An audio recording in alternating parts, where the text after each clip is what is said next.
मेरे प्यारे देशवासियों, नमस्कार। 2 दिन पहले की कुछ अद्भुत तस्वीरें, कुछ यादगार पल अब भी मेरी आंखों के सामने हैं। इसलिए इस बार मन की बात की शुरुआत उन्हीं पलों से करते हैं। टोक्यो ओलंपिक्स में भारतीय खिलाड़ियों को तिरंगा लेकर चलते देखकर मैं ही नहीं, पूरा देश रोमांचित हो उठा। पूरे देश ने जैसे एक होकर अपने इन योद्धाओं से कहा, विजय भव, विजयी भव। जब ये खिलाड़ी भारत से गए थे तो मुझे इनसे गपशप करने का, उनके बारे में जानने और देश को बताने का अवसर मिला था। ये खिलाड़ी जीवन की अनेक चुनौतियों को पार करते हुए यहाँ पहुंचे हैं। आज उनके पास आपके प्यार और सपोर्ट की ताकत है। इसलिए आइए मिलकर अपने सभी खिलाड़ियों को अपनी शुभकामनाएं, उनका हौसला बढ़ाएं। सोशल मीडिया पर ओलंपिक खिलाड़ियों के सपोर्ट के लिए हमारा विक्ट्री पंच कैंपेन अब शुरू हो चुका है। आप भी अपनी टीम के साथ अपना विक्ट्री पंच शेयर करिए, इंडिया के लिए चीयर करिए। साथियों, जो देश के लिए तिरंगा उठाता है उसके सम्मान में भावनाओं से भर जाना स्वाभाविक ही है। देशभक्ति की ये भावना हम सबको जोड़ती है। कल यानी 26 जुलाई को करगिल विजय दिवस भी है। करगिल का युद्ध भारत की सेनाओं के शौर्य और संयम का ऐसा प्रतीक है जिसे पूरी दुनिया ने देखा है। इस बार ये गौरवशाली दिवस भी अमृत महोत्सव के बीच में मनाया जाएगा, इसलिए ये और भी खास हो जाता है। मैं चाहूंगा कि आप करगिल की रोमांचित कर देने वाली गाथा जरूर पढ़ें। करगिल के वीरों को हम सब नमन करें। साथियों, इस बार 15 अगस्त को देश अपनी आजादी के 75वें साल में प्रवेश कर रहा है। ये हमारा बहुत बड़ा सौभाग्य है कि जिस आजादी के लिए देश ने सदियों का इंतजार किया, उसके 75 वर्ष होने के हम साक्षी बन रहे हैं।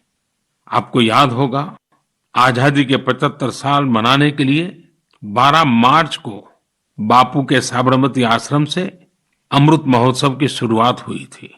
इसी दिन बापू की दांडी यात्रा को भी पुनर्जीवित किया गया था। तब से जम्मू कश्मीर से लेकर पुडुचेरी तक, गुजरात से लेकर पूर्वोत्तर तक देश भर में अमृत महोत्सव से जुड़े कार्यक्रम चल रहे हैं। कई ऐसी घटनाएं, ऐसे स्वाधीनता सेनानी जिनका योगदान तो बहुत बड़ा है लेकिन उतनी चर्चा नहीं हो पाई, आज लोग उनके बारे में भी जान पा रहे हैं। अब जैसे मोइरांग डे को ही लीजिए। मणिपुर का छोटा सा कस्बा मोइरांग कभी नेताजी सुभाष चंद्र बोस की इंडियन नेशनल आर्मी यानी INA का एक प्रमुख ठिकाना था। यहां आजादी के पहले ही INA के कर्नल शौकत मलिक जी ने झंडा फहराया था। अमृत महोत्सव के दौरान 14 अप्रैल को उसी मोइरांग में एक बार फिर तिरंगा फहराया गया। ऐसे कितने ही स्वाधीनता सेनानी और महापुरुष हैं जिन्हें अमृत महोत्सव में देश याद कर रहा है। सरकार और सामाजिक संगठनों की तरफ से भी लगातार इससे जुड़े कार्यक्रम आयोजित किए जा रहे हैं। ऐसा ही एक आयोजन इस बार 15 अगस्त को होने जा रहा है। ये एक प्रयास है राष्ट्रगान से जुड़ा हुआ। सांस्कृतिक मंत्रालय की कोशिश है कि इस दिन ज्यादा से ज्यादा भारतवासी मिलकर राष्ट्रगान गाएं। इसके लिए एक वेबसाइट भी बनाई गई है, राष्ट्रगान.in। इस वेबसाइट की मदद से आप राष्ट्रगान गाकर उसे रिकॉर्ड कर पाएंगे, इस अभियान से जुड़ पाएंगे। मुझे उम्मीद है आप इस अनोखी पहल से जरूर जुड़ेंगे। इसी तरह के बहुत सारे अभियान, बहुत सारे प्रयास आपको आने वाले दिनों में देखने को मिलेंगे। अमृत महोत्सव किसी सरकार का कार्यक्रम नहीं, किसी राजनीतिक दल का कार्यक्रम नहीं, यह कोटि कोटि भारतवासियों का कार्यक्रम है। हर स्वतंत्र और कृतज्ञ भारतीय का अपने स्वतंत्रता सेनानियों को नमन है। और इस महोत्सव की मूल भावना का विस्तार तो बहुत विशाल है। ये भावना है अपने स्वाधीनता सेनानियों के मार्ग पर चलना, उनके सपनों का देश बनाना। जैसे देश की आजादी के मतवाले स्वतंत्रता के लिए एकजुट हो गए थे, वैसे ही हमें देश के विकास के लिए एकजुट होना है। हमें देश के लिए जीना है, देश के लिए काम करना है।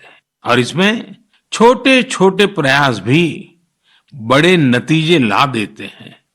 रोज के कामकाज करते हुए भी हम राष्ट्र निर्माण कर सकते हैं।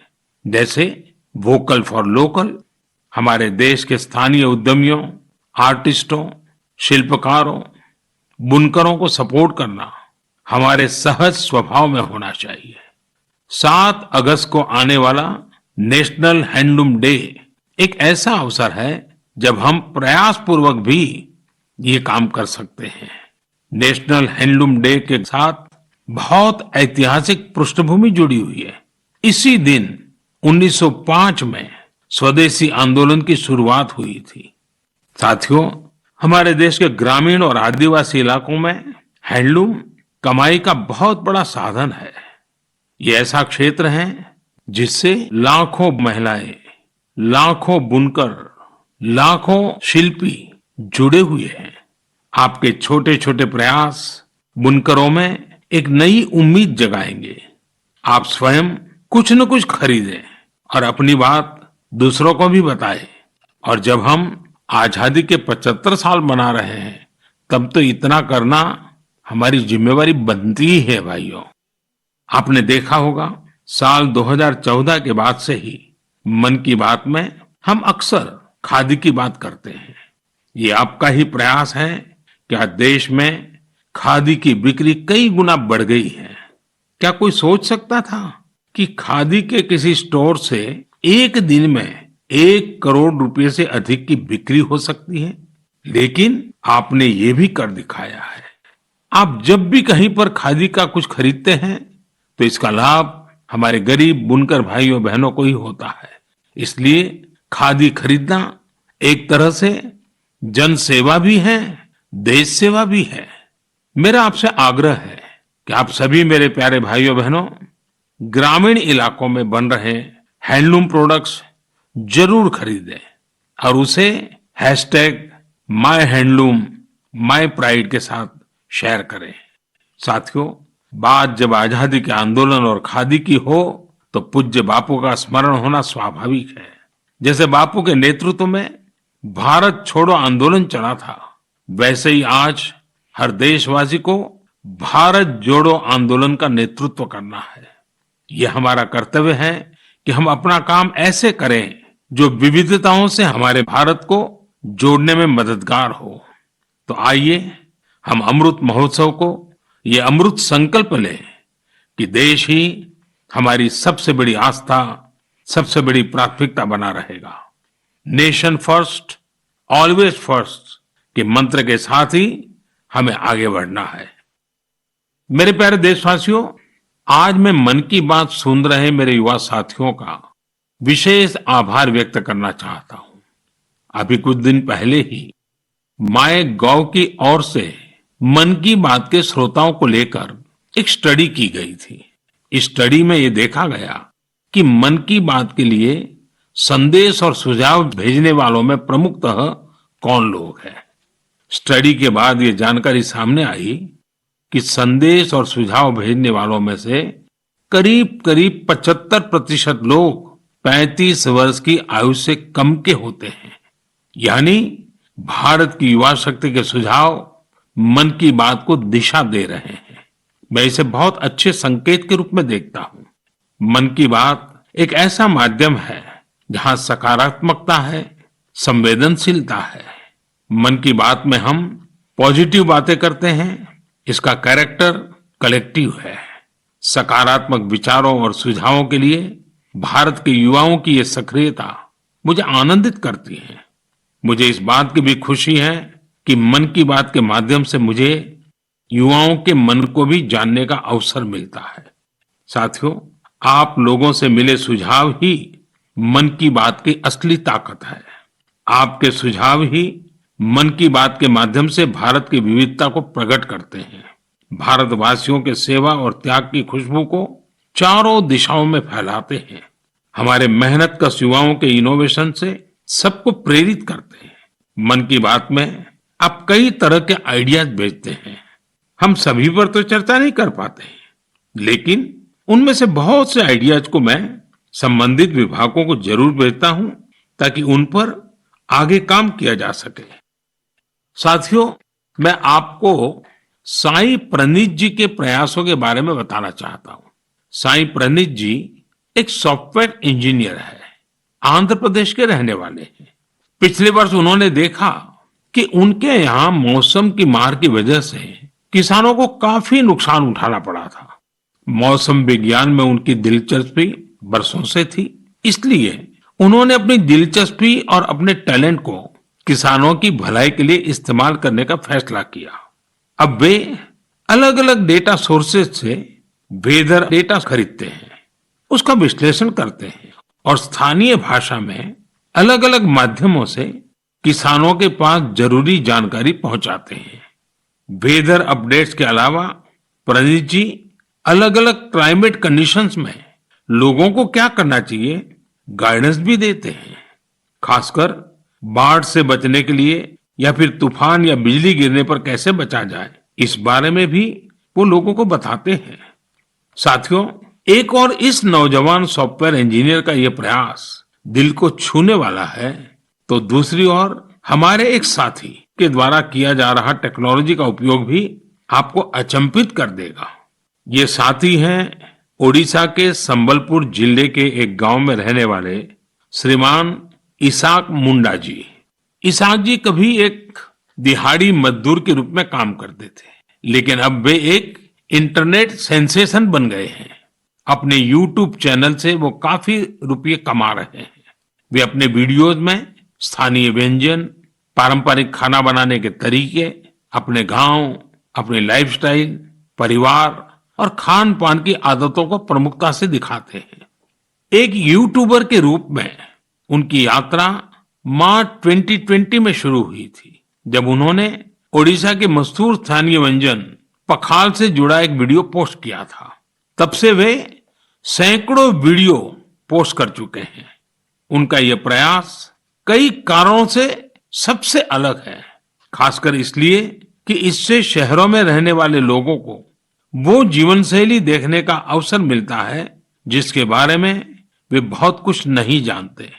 इसाक मुंडा जी कल्चर और कुजिन दोनों को बराबर मिलाकर के सेलिब्रेट कर रहे हैं और हम सबको प्रेरणा भी दे रहे हैं।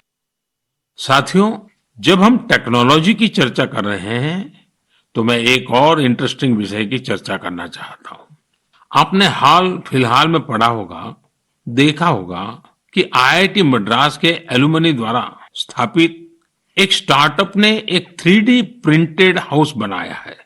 3D प्रिंटिंग करके घर का निर्माण, आखिर ये हुआ कैसे?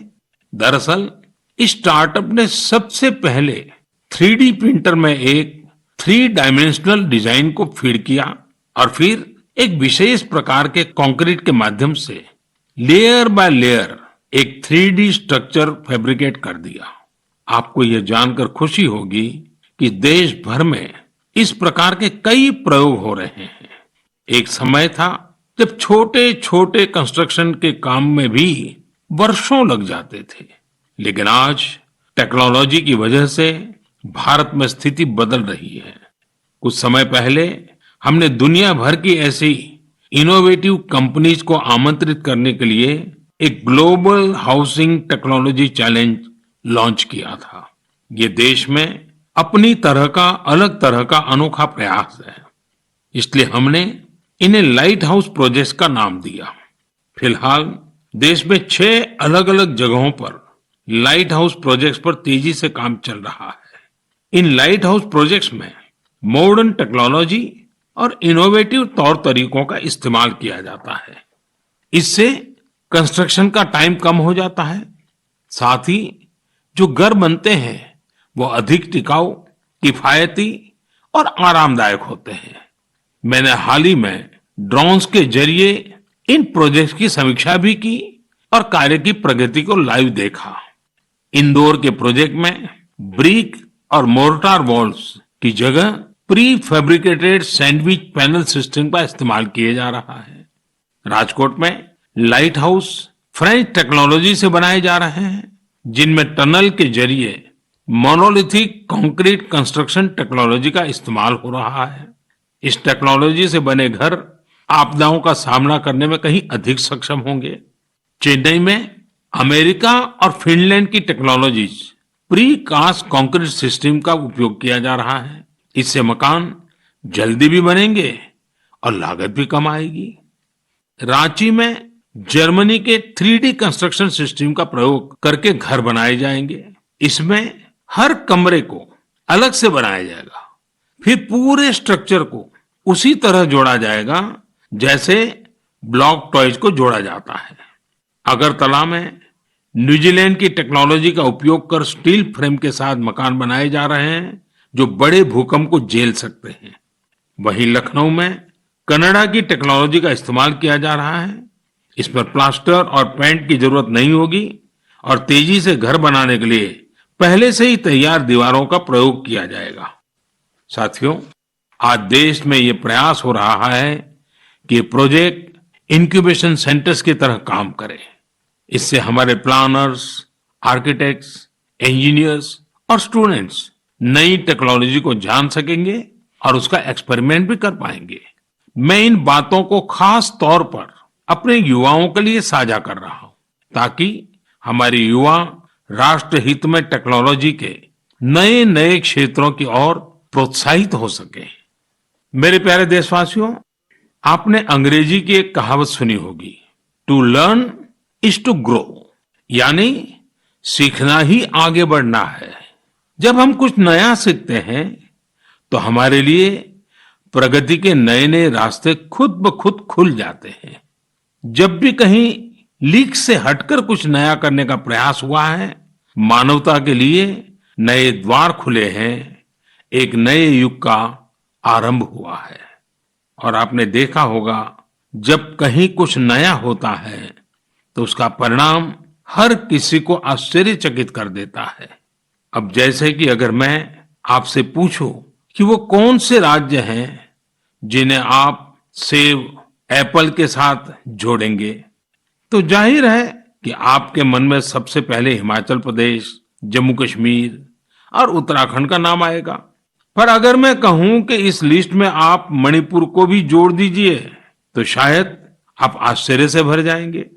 कुछ नया करने के जज्बे से भरे युवाओं ने मणिपुर में ये कारनामा कर दिखाया है। आजकल मणिपुर के उखरुल जिले में सेब की खेती जोर पकड़ रही है। यहाँ के किसान अपने बागानों में सेब उगा रहे हैं। सेब उगाने के लिए इन लोगों ने बाकायदा हिमाचल जाकर ट्रेनिंग भी ली है। इनमें से एक हैं टीएस रिंगफामीयोंग। ये पैसे से एक एरोनॉटिकल इंजीनियर है। उन्होंने अपनी पत्नी श्रीमती टीएस एंजल के साथ मिलकर सेब की पैदावार की है। इसी तरह अवुंगशी शिमरे ऑगस्टिन ने भी अपने बागान में सेब का उत्पादन किया है। अवुंगशी दिल्ली में जॉब करती थी। ये छोड़कर वो अपने गांव लौट गई और सेब की खेती शुरू की। मणिपुर में आज ऐसे कई एप्पल ग्रोवर हैं जिन्होंने कुछ अलग और नया करके दिखाया है। साथियों, हमारे आदिवासी समुदाय में बेर बहुत लोकप्रिय रहा है। आदिवासी समुदायों के लोग हमेशा से बेर की खेती करते रहे हैं, लेकिन कोविड-19 महामारी के बाद इसकी खेती विशेष रूप से बढ़ती जा रही है। त्रिपुरा के उनाकोटी के ऐसे ही 32 साल के मेरे युवा साथी हैं विक्रमजीत चकमा। उन्होंने बेर की खेती की शुरुआत कर काफी मुनाफा भी कमाया है और अब तो लोगों को बेर की खेती करने के लिए प्रेरित भी कर रहे हैं। राज्य सरकार भी ऐसे लोगों की मदद के लिए आगे आई है। सरकार द्वारा इसके लिए कई विशेष नर्सरी बनाई गई है ताकि बेर की खेती से जुड़े लोगों की मांग पूरी की जा सके। खेती में इनोवेशन हो रहे हैं तो खेती के बाय प्रोडक्ट्स में भी क्रिएटिविटी देखने को मिल रही है। साथियों, मुझे उत्तर प्रदेश के लखीमपुर खीरी में किए गए एक प्रयास के बारे में भी पता चला है। कोविड के दौरान ही लखीमपुर खीरी में एक अनोखी पहल हुई है। वहां महिलाओं को केले के बेकार तनों से फाइबर बनाने की ट्रेनिंग देने का काम शुरू किया गया। वेस्ट में से बेस्ट करने का मार्ग। केले के तने को काटकर मशीन की मदद से बनाना फाइबर तैयार किया जाता है, जो जूट या सन की तरह होता है। इस फाइबर से हैंडबैग, चटाई, दरी, कितनी ही चीजें बनाई जाती हैं। इससे एक तो फसल के कचरे का इस्तेमाल शुरू हो गया, वहीं दूसरी तरफ गांव में रहने वाली हमारी बहनों बेटियों को आय का एक और साधन मिल गया। बनाना फाइबर के इस काम से एक स्थानीय महिला को 400 से 600 रुपये प्रतिदिन की कमाई हो जाती है। लखीमपुर खीरी में सैकड़ों एकड़ जमीन पर केले की खेती होती है। केले की फसल के बाद आमतौर पर किसानों को इसके तने को फेंकने के लिए अलग से खर्च करना पड़ता था। अब उनके पैसे भी बच जाते हैं। यानी आम के आम, गुठलियों के दाम। ये कहावत यहां बिल्कुल सटीक बैठती है। साथियों, एक और बनाना फाइबर से प्रोडक्ट्स बनाए जा रहे हैं, वहीं दूसरी तरफ केले के आटे से डोसा और गुलाब जामुन जैसे स्वादिष्ट व्यंजन भी बन रहे हैं। कर्नाटक के उत्तर कन्नड़ और दक्षिण कन्नड़ जिलों में महिलाएं यह अनूठा कार्य कर रही हैं। ये शुरुआत भी कोरोना काल में ही हुई है। इन महिलाओं ने न सिर्फ केले के आटे से डोसा, गुलाब जामुन जैसी चीजें बनाई, बल्कि इनकी तस्वीरों को सोशल मीडिया पर शेयर भी किया है। जब ज्यादा लोगों को केले के आटे के बारे में पता चला, तो उसकी डिमांड भी बढ़ी और इन महिलाओं की आमदनी भी। लखीमपुर खीरी की तरह यहां भी इस इनोवेटिव आइडिया को महिलाएं ही लीड कर रही हैं। साथियों, ऐसे उदाहरण जीवन में कुछ नया करने की प्रेरणा बन जाते हैं। आपके आसपास भी ऐसे अनेक लोग होंगे। जब आपका परिवार मन की बातें कर रहा हो, तो आप इन्हें भी अपनी गपशप का हिस्सा बनाइए। कभी समय निकालकर बच्चों के साथ ऐसे प्रयासों को देखने भी जाइए, और अवसर मिल जाए तो खुद भी ऐसा कुछ कर दिखाइए। और हाँ, यह सब आप मेरे साथ नमो ऐप या माईगॉव पर साझा करेंगे तो मुझे और अच्छा लगेगा। मेरे प्यारे देशवासियों, हमारे संस्कृत ग्रंथों में एक श्लोक है, आत्मार्थम जीवलोके अस्मिन् को न जीवति ही मानव परम परोपकार्थम यो जीवति स जीवति। अर्थात अपने लिए तो संसार में हर कोई जीता है, लेकिन वास्तव में वही व्यक्ति जीता है जो परोपकार के लिए जीता है। भारत माँ के बेटे बेटियों के परोपकार के प्रयासों की बातें, यही तो मन की बात है। आज भी ऐसे ही कुछ और साथियों के बारे में हम बात करते हैं। एक साथी चंडीगढ़ शहर के हैं। चंडीगढ़ में मैं भी कुछ वर्षों तक रह चुका हूं। यह बहुत खुशमिजाज और खूबसूरत शहर है। यहाँ रहने वाले लोग भी दिलदार हैं। और हाँ, अगर आप खाने के शौकीन हो तो यहाँ आपको और आनंद आएगा। इसी चंडीगढ़ के सेक्टर 29 में संजय राणा जी फूड स्टॉल चलाते हैं और साइकिल पर छोले भटूरे बेचते हैं। एक दिन उनकी बेटी रिद्धिमा और भतीजी रिया एक आइडिया के साथ उनके पास आई। दोनों ने उनसे कोविड वैक्सीन लगवाने वालों को फ्री में छोले भटूरे खिलाने को कहा। वे इसके लिए खुशी खुशी तैयार हो गए। उन्होंने तुरंत ये अच्छा और नेक प्रयास शुरू भी कर दिया। संजय राणा जी के छोले भटूरे मुफ्त में खाने के लिए आपको दिखाने पड़ेगा कि आपने उसी दिन वैक्सीन लगवाई है। वैक्सीन का मैसेज दिखाते ही वे आपको स्वादिष्ट छोले भटूरे दे देंगे। कहते हैं, समाज की भलाई के काम के लिए पैसे से ज्यादा सेवा भाव, कर्तव्य भाव की ज्यादा आवश्यकता होती है। हमारे संजय भाई इसी को सही साबित कर रहे हैं। साथियों, ऐसे ही एक और काम की चर्चा आज करना चाहूंगा। ये काम हो रहा है तमिलनाडु के नीलगिरी में। वहां राधिका शास्त्री जी ने एम्बुरेक्स प्रोजेक्ट की शुरुआत की है। इस प्रोजेक्ट का मकसद है पहाड़ी इलाकों में मरीजों को इलाज के लिए आसान ट्रांसपोर्ट उपलब्ध कराना। राधिका कुन्नूर में एक कैफे चलाती है। उन्होंने अपने कैफे के साथियों से एम्बुरेक्स के लिए फंड जुटाया। नीलगिरी पहाड़ियों पर आज 6 एम्बुरेक्स सेवारत हैं और दूर दराज के हिस्सों में इमरजेंसी के समय मरीजों के काम आ रही है। एम्बुरेक्स में stretcher, oxygen cylinder, first aid box जैसी कई चीजों की व्यवस्था है। साथियों, संजय जी हो या राधिका जी, इनके उदाहरणों से पता चलता है कि हम अपना कार्य, अपना व्यवसाय, नौकरी करते करते भी सेवा के कार्य कर सकते हैं। साथियों, कुछ दिन पहले एक बहुत ही इंटरेस्टिंग और बहुत ही इमोशनल इवेंट हुआ, जिससे भारत जॉर्जिया मैत्री को नई मजबूती मिली। इस समारोह में भारत ने सेंट क्वीन केटेवान के होली रेलिक यानी उनके पवित्र स्मृति चिन्ह को जॉर्जिया की सरकार और वहां की जनता को सौंपा। इसके लिए हमारे विदेश मंत्री स्वयं वहां गए थे।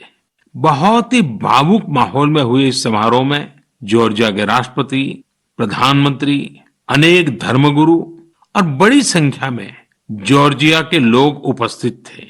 इस कार्यक्रम में भारत की प्रशंसा में जो शब्द कहे गए वो बहुत ही यादगार है। इस एक समारोह ने दोनों देशों के साथ ही गोवा और जॉर्जिया के बीच के संबंधों को भी और प्रगाढ़ कर दिया है। ऐसा इसलिए क्योंकि सेंट क्वीन केटेवान के ये पवित्र अवशेष 2005 में गोवा के सेंट ऑगस्टिन चर्च से मिले थे। साथियों, आपके मन में सवाल होगा कि ये सब क्या है, ये कब और कैसे हुआ? दरअसल ये आज से 400-500 साल पहले की बात है। क्वीन केटेवान जॉर्जिया के राज परिवार की बेटी थी। 10 साल के कारावास के बाद 1624 में वो शहीद हो गई थी। एक प्राचीन पुर्तगाली दस्तावेज के मुताबिक सेंट क्वीन केटेवान की अस्थियों को ओल्ड गोवा के सेंट ऑगस्टिनियन कॉन्वेंट पे रखा गया था, लेकिन लंबे समय तक यह माना जाता रहा कि गोवा में दफनाए गए उनके अवशेष 1930 के भूकंप में गायब हो गए थे। भारत सरकार और जॉर्जिया के इतिहासकारों, रिसर्चर्स, आर्कियोलॉजिस्ट और जॉर्जियन चर्च के दशकों के अथक प्रयासों के बाद 2005 में उन पवित्र अवशेषों को खोजने में सफलता मिली थी। यह विषय जॉर्जिया के लोगों के लिए बहुत ही भावनात्मक है। इसलिए उनके हिस्टोरिकल, रिलीजियस और स्पिरिचुअल सेंटिमेंट्स को ध्यान में रखते हुए भारत सरकार ने इन अवशेषों का एक अंश जॉर्जिया के लोगों को भेंट में देने का निर्णय लिया। भारत और जॉर्जिया के साझे इतिहास के इस अनूठे पक्ष को संजोए रखने के लिए मैं आज गोवा के लोगों को हृदय से धन्यवाद देना चाहूंगा। गोवा कई महान आध्यात्मिक धरोहरों की भूमि रही है। सेंट ऑगस्टिन चर्च यूनेस्को की world heritage site, churches and convents of Goa का एक हिस्सा है। मेरे प्यारे देशवासियों, जॉर्जिया से अब मैं आपको सीधे सिंगापुर लेकर चलता हूं, जहां इस महीने की शुरुआत में एक और गौरवशाली अवसर सामने आया। सिंगापुर के प्रधानमंत्री और मेरे मित्र ली सेन लुंग ने हाल ही में रिनोवेट किए गए सिलाट रोड गुरुद्वारा का उद्घाटन किया। उन्होंने पारंपरिक सिख पगड़ी भी पहनी थी। यह गुरुद्वारा लगभग 100 साल पहले बना था और यहाँ भाई महाराज सिंह को समर्पित एक स्मारक भी है। भाई महाराज सिंह जी ने भारत की स्वतंत्रता के लिए लड़ाई लड़ी थी और ये पल आजादी के 75 साल मना रहे हैं तब और अधिक प्रेरक बन जाता है। दो देशों के बीच पीपल टू पीपल कनेक्ट, उसे मजबूती ऐसी ही बातों, ऐसे ही प्रयासों से मिलती है। इनसे यह भी पता चलता है कि सौहार्दपूर्ण माहौल में रहने और एक दूसरे की संस्कृति को समझने का कितना महत्व है। मेरे प्यारे देशवासियों, आज मन की बात में हमने अनेक विषयों की चर्चा की। एक और विषय है जो मेरे दिल के बहुत करीब है। ये विषय है जल संरक्षण का। मेरा बचपन जहां गुजरा वहां पानी की हमेशा से किल्लत रहती थी। हम लोग बारिश के लिए तरसते थे और इसलिए पानी की एक एक बूंद बचाना हमारे संस्कारों का हिस्सा रहा है। अब जनभागीदारी से जल संरक्षण इस मंत्र ने वहां की तस्वीर बदल दी है। पानी की एक एक बूंद को बचाना, पानी की किसी भी प्रकार की बर्बादी को रोकना, ये हमारी जीवन शैली का एक सहज हिस्सा बन जाना चाहिए। हमारे परिवारों की ऐसी परंपरा बन जानी चाहिए जिससे हर एक सदस्य को गर्व हो। साथियों, प्रकृति और पर्यावरण की रक्षा भारत के सांस्कृतिक जीवन में, हमारे दैनिक जीवन में रचा बसा हुआ है। वहीं बारिश और मानसून हमेशा से हमारे विचारों, हमारी फिलॉसफी और हमारी सभ्यता को आकार देते आए हैं। ऋतु संहार और मेघदूत में महाकवि कालिदास ने वर्षा को लेकर बहुत ही सुंदर वर्णन किया है। साहित्य प्रेमियों के बीच ये कविताएं आज भी बेहद लोकप्रिय हैं। ऋग्वेद के पर्जन्य सूक्तम में भी वर्षा के सौंदर्य का खूबसूरती से वर्णन है। इसी तरह श्रीमद् भागवत में भी काव्यात्मक रूप से पृथ्वी, सूर्य और वर्षा के बीच के संबंधों को विस्तार दिया गया है। अष्टौ मासान् निपीतं यद भूम्याः च ओदमयं वसु स्वगोभिः वक्तुम् आरेभे पर्जन्य काल आगते। अर्थात सूर्य ने 8 महीने तक जल के रूप में पृथ्वी की संपदा का दोहन किया था। अब मानसून के मौसम में सूर्य इस संचित संपदा को पृथ्वी को वापस लौटा रहा है। वाकई मानसून और बारिश का मौसम सिर्फ खूबसूरत और सुहाना ही नहीं होता, बल्कि यह पोषण देने वाला, जीवन देने वाला भी होता है। वर्षा का पानी जो हमें मिल रहा है वो हमारी भावी पीढ़ियों के लिए है। यह हमें कभी भूलना नहीं चाहिए। आज मेरे मन में विचार आया कि क्यों न इन रोचक संदर्भों के साथ ही मैं अपनी बात समाप्त करूं। आप सभी को आने वाले पर्वों की बहुत बहुत शुभकामनाएं। पर्व और उत्सवों के समय ये जरूर याद रखिएगा कि कोरोना अभी हमारे बीच से गया नहीं है। कोरोना से जुड़े प्रोटोकॉल आपको भूलने नहीं है। आप स्वस्थ और प्रसन्न रहें। बहुत बहुत धन्यवाद।